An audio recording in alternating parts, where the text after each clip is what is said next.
Hai sedulur Jatim, balik lagi bersama saya Rian. Nah, kali ini kita mungkin akan berbeda. Acara kita hari ini, podcastnya kita hari ini, saya tidak sendiri. Saya ditemani dua wanita cantik yang ada di kanan dan kiri saya. Hai cantik-cantik. Nah, penasaran nih, siapa aja nih yang kanan atau yang kiri? Langsung aja saya kenalkan. Yang pertama nih. Nah, yang kanan ini namanya Jena. Hai Mbak Jena. Halo Rian, halo semuanya. Cantik kan? Satu lagi nih yang sebelah kiri saya. Pastinya tidak kalah cantik dong. Namanya Cindy Laras. Panggilannya siapa? Laras. Laras. Hai Laras. Hai semua. Nah, sedulur Jatim sudah kan? Sudah saya kenalkan siapa yang ada di kanan dan kiri saya. Nah, kita kali ini ada di acara Ngobras. Ngobrol asik bersama saya Rian hanya di Golkar Jatim TV. Nah, Mbak Jena, Mbak Laras, gimana nih kabarnya? Sehat? Alhamdulillah. Aduh, bersyukur. Karena memang suasana seperti ini sehat itu penting banget ya. Betul. Karena kan aktivitas juga banyak yang saya tahu. Ya sibuk banget nih. Aduh. Nah, sedulur Jatim, kenapa sih kali ini saya kedatangan tamunya langsung dua? Karena memang saya akan ngobrol tentang permasalahan yang pertama itu kuliah online di ranah pandemi. Karena kiri saya ini profesinya masih mahasiswi, benar nggak? Benar. Semester berapa kalau boleh tahu? 6. Semester 6, wow. Oh ya. Sama. Oh, Mbak Jana masih semester 6 ya. Nah, kalau di sebelah kanan saya ada dosen milenialnya juga. Bener kan, Mbak? Iya. Iya. Kalau dosennya kayak gini nih ya, pasti sedulur Jatim betah kuliah di kelas. Gak mungkin bolos, gak mungkin boring, gak mungkin ngantuk. Karena udah dosen milenial cantik, pinter, apalagi kalau menjelaskannya tuh pas banget. Jadi kan lebih semangat mas. Tapi pada takut loh, katanya aku judes. Waduh, judes nih, Iya. ampun bu. Nanti nilai kita C nih. Nah, mungkin langsung aja nih. Mungkin saya mau mulai yang Laras dulu deh. Apa ya Mbak Jana ya? Iya. Laras ini dulu kalau nggak salah pernah ikut kontes atau ajang pemilihan duta gitu nggak sih?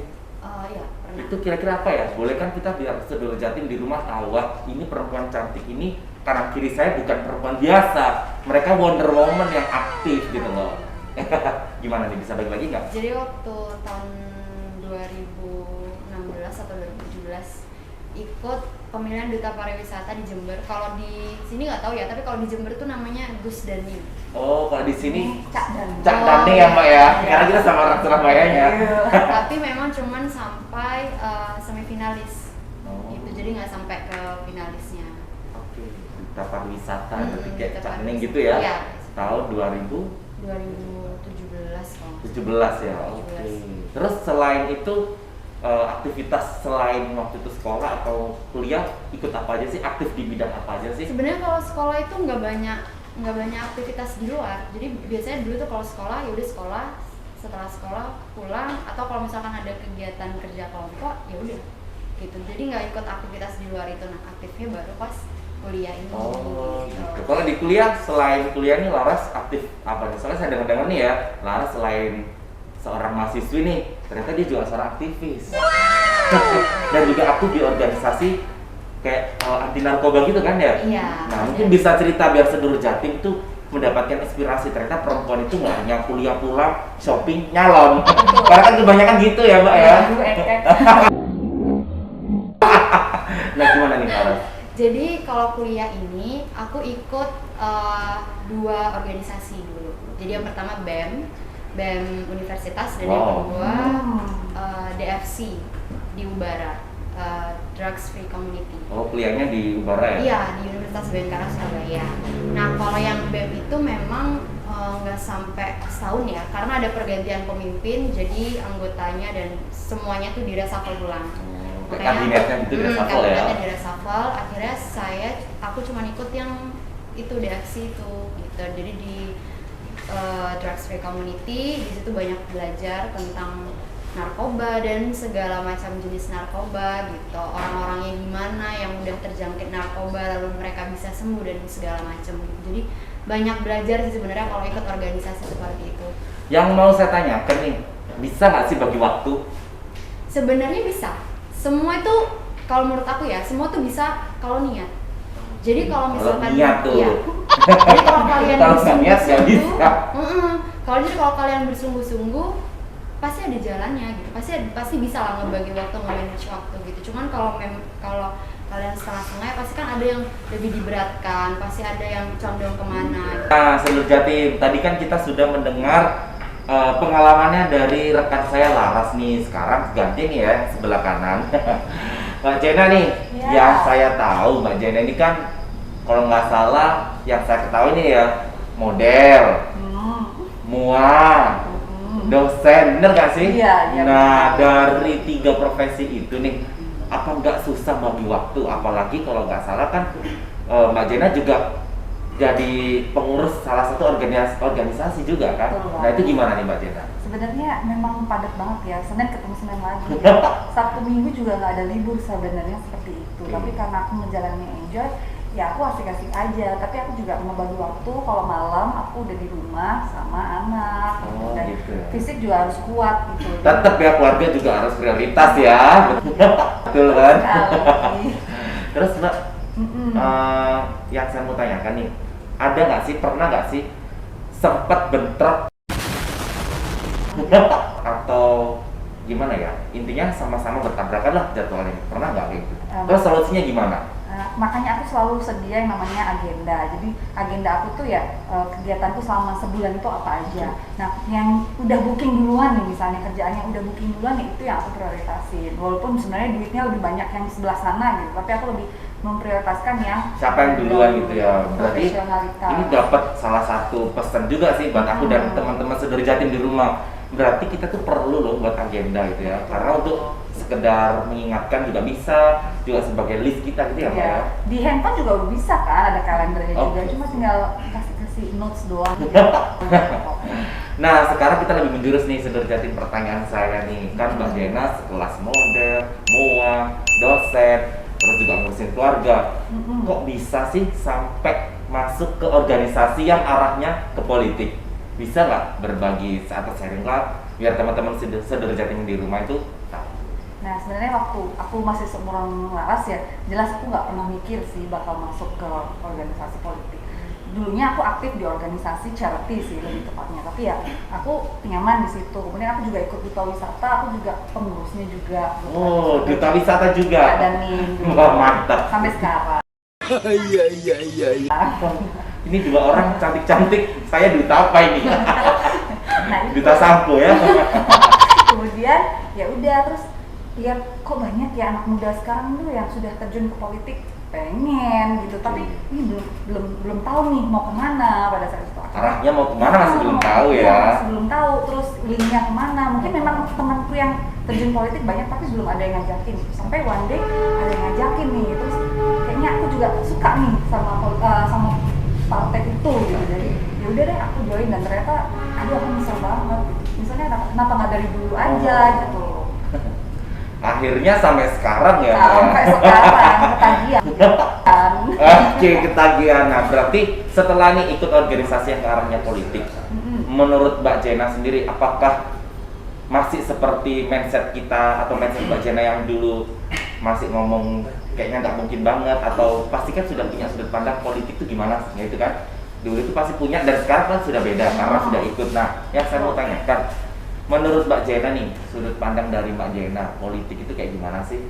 Zaman aku seumur Laras ya, Iya. maksudnya politik itu kotor lah, terus orangnya tua-tua gitu kan, Waduh. gitu. Lalu kayak gitu kotor, Tua-tua. korupsi, pokoknya yang kayak gitu-gitu lah pikirannya. Terus kemudian mulailah banyak demonstrasi anak muda gitu kan. Berarti sebenarnya dari demonstrasi itu ternyata di 98 anak muda sudah mulai didengar suaranya gitu kan.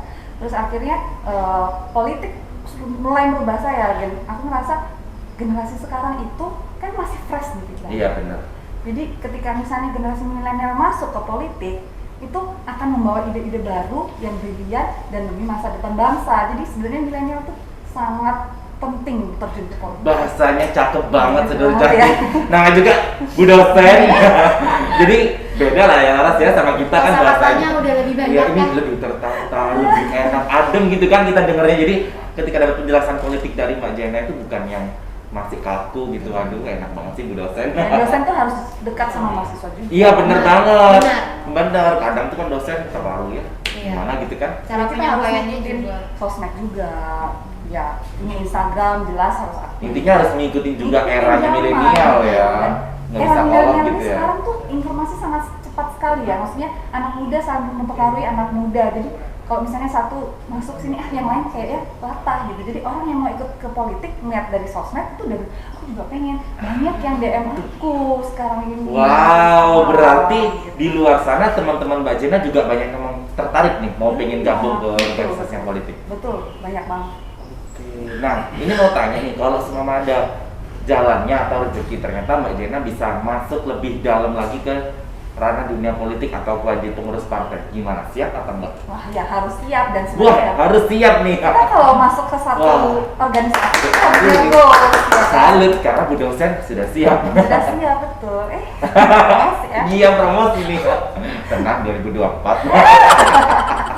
Tapi nggak apa-apa sih, karena aku sekarang sudah mempunyai mindset siap, otomatis kan nanti Mbak Tina dari sini kan bisa menggali lagi potensi-potensi gitu ya. Berarti kita yang masih muda-muda patut mencontoh Mbak Jena. Ya, aku masih muda juga, aku masih milenial juga. Iyalah, kita kan sama-sama milenial. Iya. Ya kan seluruh jati setuju kan? Milenial itu apa sih menurutmu? Kalau aku, ntar ya aku lepas dulu. Eh, Kayaknya kalau menurut aku milenial itu teman-teman yang memang masih generasi muda lah. Maksudnya itu ya sekitar dari belasan sampai umur ya 30-an lah itu masih milenial gitu kan. Kalau sudah 40 ke atas itu sudah dewasa banget. Saya nggak ngomong tua ya. Nanti saya dapat selentikan dari ibu-ibu bapak-bapak. Iya. Mati deh gua. jadi banyak perdebatan ya untuk milenial itu sebenarnya umur berapa sampai umur berapa? Nah, ya itu gimana Bu dosen? Nah, itu.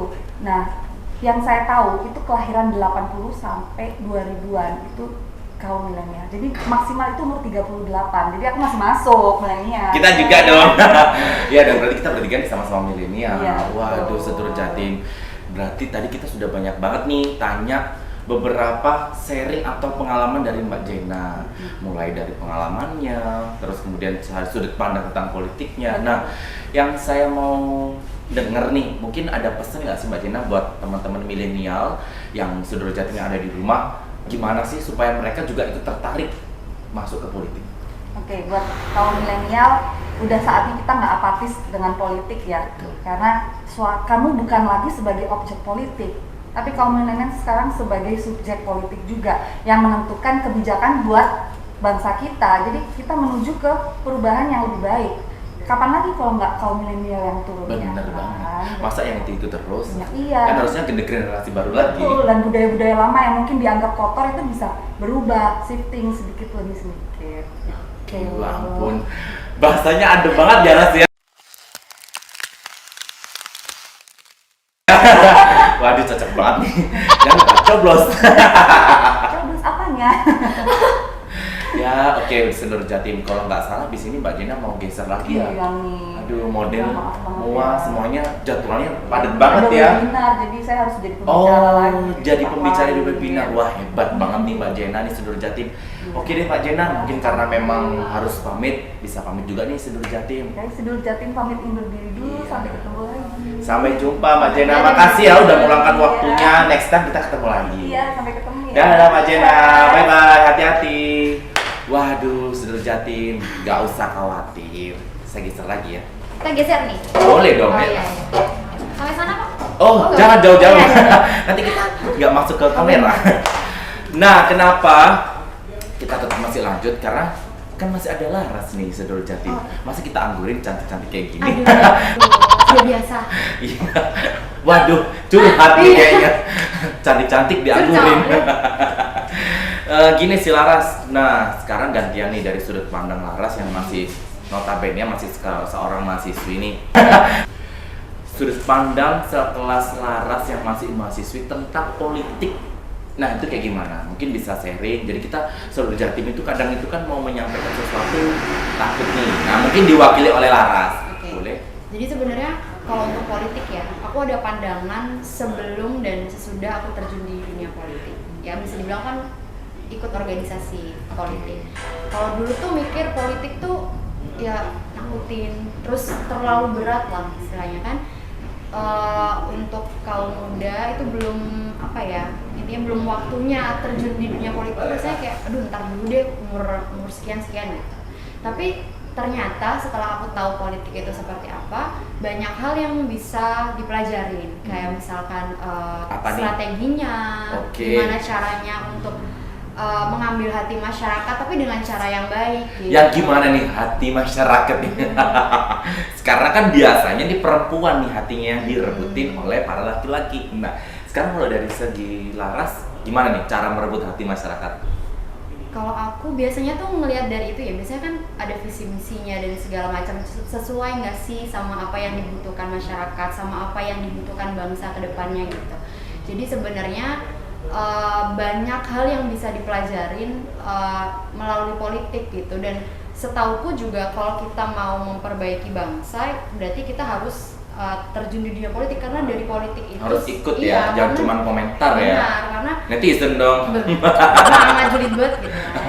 Karena sebenarnya politik itu yang ikut apa ya, mengubah bangsa ke depannya itu seperti apa gitu. Oke deh, nah yang saya mau tanyakan, pernah nggak sih sempet capek atau nyesel aku masuk ke organisasi atau yang di bidang politik? Gimana nih? Karena enggak ya, mungkin kalau capek ya wajar ya, capek karena aktivitasnya banyak. Apalagi kan kalau kita biasanya ada event atau deadline kan, terus-terusan itu kan. Jadi hamin seminggu kita berangkat pagi, pulang malam, ketemu lagi pagi sampai pagi gitu. Jadi menurutku capek itu hal yang wajar, tapi dari situ kita belajar banyak hal, gimana caranya bekerja sama, memahami sifat banyak orang, karakter banyak orang, karena nggak semua orang itu bisa menerima pendapat sama lain, bisa menghargai, bisa menghormati satu sama lain. Jadi sebenarnya banyak yang dipelajarin dari capeknya itu. Oke, nah Saudara Jatim, itu tadi pengalaman dan pandangan politik dari sekelas Laras yang masih notabene seorang mahasiswi. Nah sekarang nih yang aku mau tanya terakhir, kira-kira nih Laras kan sudah berkecimpung di organisasi yang arahnya ke politik nih. Ya. Ada nggak sih teman-teman yang di luar sana ikut tertarik atau bahkan ikut gabung, pengen ikut kamu? Ada nggak? Oh banyak. Jadi kemarin itu kan aku sempat jadi penerima tamu ya di acara webinar dan segala macam. Itu dari situ aja komen teman-teman tuh kasih tahu dong kalau ada rekrutmen baru gitu, gimana caranya biar bisa join AMPG, AMPI gitu-gitu. Jadi mereka terus terang ikut penasaran gimana sih. Berarti banyak ya sebenarnya di luar sana itu kaum milenial yang pengen masuk gabung ke organisasi yang politik itu, cuman mungkin mereka nggak tahu caranya gimana gitu. Mungkin penyebaran infonya kurang luas atau gimana kan kita nggak tahu gitu. Jadi sebenarnya banyak di luar sana yang mungkin bisa juga dibantu nih dari Laras, bisa diajak teman-temannya. Kalau boleh tahu nih Laras ikut organisasinya apa sih? AMPI ya tadi sebut kan, sempat AMPI, AMPG juga gitu. Jadi sebelumnya aku ikut AMPI, terus tertarik ke yang lebih apa ya, mungkin levelnya lebih tinggi, jadi aku ikut AMPG juga. Oh berarti untuk saat ini juga aktif di AMPI, AMPG juga ya. Tapi kuliah masih aktif kan? Aktif dong. Tapi daring ya? Iya. Nah, sedikit nih kita agak menghela nafas saya kalau menghindari. Waduh, kenapa menghela nafas? Kuliah daring secara online, gimana sih sebenarnya menurut kamu? Ada positif dan negatifnya. Apa itu? Kalau positifnya, enaknya tuh kita nggak ngebuang apa ya, nggak ngebuang ongkos, karena di rumah aja kita udah bisa menerima pembelajaran. Kelihatan ya, gitu. ongkos dipikirin. Bener, itu kayaknya semua mahasiswa memikirkan ongkos. Terus kalau positifnya juga waktunya nggak terikat kan, jadi kadang fleksibel gitu, sesuai dosennya juga. Nah tapi di situ juga nggak enaknya, jadi misalkan di jadwal seharusnya jam 8 tapi dosennya, waduh saya nggak bisa, diundur hari misalkan hari Sabtu yang seharusnya gitu, ya, atau jam berikutnya. nah gitu kadang bentrok dengan pelajaran yang lain, atau hari Sabtu yang seharusnya mahasiswa ini libur Sabtu Minggu tapi akhirnya harus ada kuliah. Terus kalau nggak enaknya juga, pertama karena kita nggak kemana-mana, jadi kita nggak dapat sangu. Waduh, mahasiswi banget ya, tetap dapat uang saku. Bener dong. Gimana suruh Jatim di rumah? Ayo, sama ya. Sama kan kayak aku, jadi kayak ya udah mau di rumah, semuanya fasilitasnya udah di rumah, ya mau kemana, jadi nggak dapat sangu. Terus habis itu nggak enaknya juga jaringan ya, karena kan kadang kita kalau move, kayak misalkan kemarin aku sempat ke Banjarmasin, terus sinyalnya atau kurang gimana kan juga mempengaruhi. Jadi kita nggak bisa menerima pembelajaran dengan baik gitu. Terus belum lagi kadang, aku nggak bilang semua dosen ya, tapi kadang itu ada beberapa dosen yang seharusnya kan pembelajaran melalui Zoom ya, tatap muka. Kadang mereka menjelaskan, kadang tapi mereka, realnya gimana? Nah, kadang itu dosen lewat chatting, jadi kayak iya. Cuman chatting biasa gitu. Jadi biasanya kampus tuh ada websitenya. Nah di situ tuh kita bisa proses belajar mengajar tuh lewat situ, tapi by chatting. Jadi kadang kayak kadang Zoom itu nggak paham, jadi chatting makin nggak ada masuk otak. Ini curcolnya bener-bener dari hati yang paling dalam ya. Jadi semua rata-rata gitu, teman-teman aku juga sama. Jadi kita tuh kesannya selama daring ini kurang mendapatkan ilmu yang maksimal. Jadi berarti kita seharusnya dapat misal 100, tapi kita cuma dapat ya 60-70 gitu ilmunya. Nah, udah sharing-sharing nih sama si Laras. Berarti sebenarnya kuliah online itu ada plus minusnya lah ya. Ada lah. Tapi tetap nih, kalau menurut saya nih Ras, mungkin kedepannya tetap teman-teman itu mematuhi, karena mau nggak mau kan sistem belajar mengajar itu harus dilakukan kan. Karena kalau nggak sama sekali jatuhnya kita malah nggak dapat apa-apa gitu, ya kan? Mau pembelajaran di kampus juga nggak bisa karena kan kondisi Offline lagi juga. COVID gitu. Terus sekarang juga lagi tinggi-tingginya, naik lagi setelah kemarin sempat. Aku berharapnya tuh ya, kirain 2021 kayaknya udah bisa offline deh. Oke, kan? bisa ketemu teman-teman ya. Berharapnya kayak gitu, ternyata Jadi biar nggak dilanda gabut tiap hari di rumah. Ternyata diperpanjang lagi gitu sampai semester depan. Nggak tahu semester depannya, semoga kondisinya semakin membaik. Oke. Nah, Sedulur Jatim, kayaknya kita dari tadi sudah banyak banget nih ngobrol, mulai yang dari pengalamannya Laras, kemudian dari segi sudut pandang Laras tentang politik, kemudian bagaimana sih antusias teman-temannya dia untuk ikut gabung ke organisasi politik, dan yang terakhir tentang kuliah online. Nah, Sedulur Jatim, jangan lupa nih ya, sebelum saya tutup, dan kedepannya kita pasti akan ngobrol lagi kan, Mas? Pasti. Ya, kalau memang waktunya pas ya. Sedulur Jatim, jangan lupa like, comment, and subscribe YouTube Golkar Jatim TV. Loncengnya di ting ting ting. Ya, ting ting. Karena kedepannya kita pasti akan ketemu lagi dengan saya Rian dan rekan saya juga Pak Silas, dan ada lagi nih yang akan saya undang untuk ngobrol asik bareng saya pastinya. Nah, Sedulur Jatim, saya mau dengar satu pesan untuk teman-teman saudara dari Laras. Biar mereka itu tertarik ikut organisasi politik harus gimana sih? Simple sih, jangan takut mencoba hal baru. Oke, Karena simpel banget. Benar. Karena dari hal baru itu kita bisa dapat hal yang positif juga banyak. Ya pasti ada negatifnya, tapi positifnya juga pasti banyak. Bagus banget. Waduh, terima kasih banget ya Laras Terima sudah kasih, menyiapkan ya. semua apa ya, menurutku kata-kata yang indah. Walaupun itu sebenarnya nggak dikarang, langsung kan ya? Langsung, spontan ini. Iya. Nah, dari teman-teman Sedulur Jatim semuanya, jangan lupa nanti kita akan berbincang-bincang ke depannya lebih seru lagi. Saya Rian mohon pamit, dan teman saya Saya Laras. bye-bye Sedulur Jatim.